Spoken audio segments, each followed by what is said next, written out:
On Tuesday, the EU Parliament voted on the provisional contract with Great Britain. As soon as it is ratified, Brussels wants to punish violations from London directly. The consequences could be considerable and put further strains on relationships.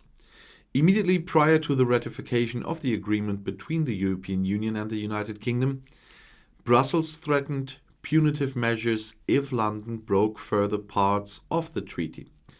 British imports into the EU could subsequently be subject to tariffs or quotas. The Trade and Cooperation Agreement contains far-reaching possibilities for both sides to comply with their legal obligations.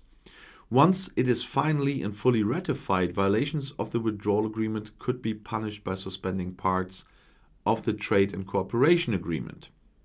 It would be legally possible to impose tariffs or quotas on British imports, said CDU politician David McAllister, chairman of the Foreign Affairs Committee in the EU Parliament.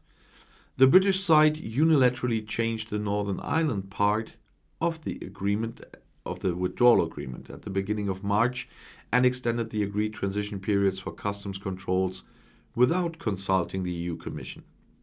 In response, the authority initiated infringement proceedings, which, however, usually take a long time. The sanction mechanism anchored in the Brexit agreement, on the other hand, can take effect more quickly.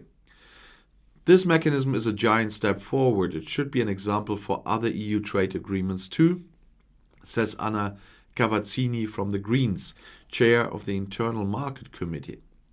The European Parliament voted on Tuesday on the provisional 4-month contract that came into force on January 1st, 2021, because the British Prime Minister Johnson had negotiated until shortly before the end of the year and the agreement was only signed on Christmas Eve. The EU parliamentarians refused to examine the more than 1,400-page-long contract at short notice. However, the approval of the MEPs was almost certain because the alternative of a sudden no deal on May 1st is the worst one. However, the prospects for a harmonious coexistence on both sides are not good. Only last week, Johnson announced that he would grind the Brexit agreement into shape and remove unnecessary obstacles. The Conservative referred in particular to the so-called Northern Ireland Protocol, which is intended to secure peace on the Irish island. As a result of Brexit, there should be no land border between the British Northern Ireland and the Republic of Ireland, which is why a customs border now runs in the Irish Sea. Controls there are intended to ensure that no goods from Great Britain enter the EU internal market that do not comply with the regulations and standards.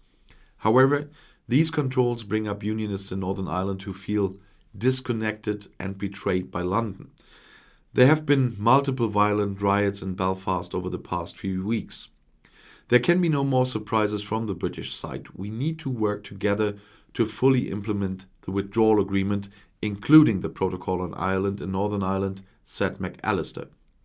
And besides all this, the EU Parliament late on Tuesday evening voted on the TCA with 660 of the 697 MEPs in favor of it, but still knowing that there is most probably trouble ahead, and we might end up even this year already with punitive tariffs or quotas. So either Boris Johnson will finally understand what international treaties mean, or we will end up with that, which will not be good for the economy. And if you want to stay informed, please subscribe to my channel. Auf Wiedersehen.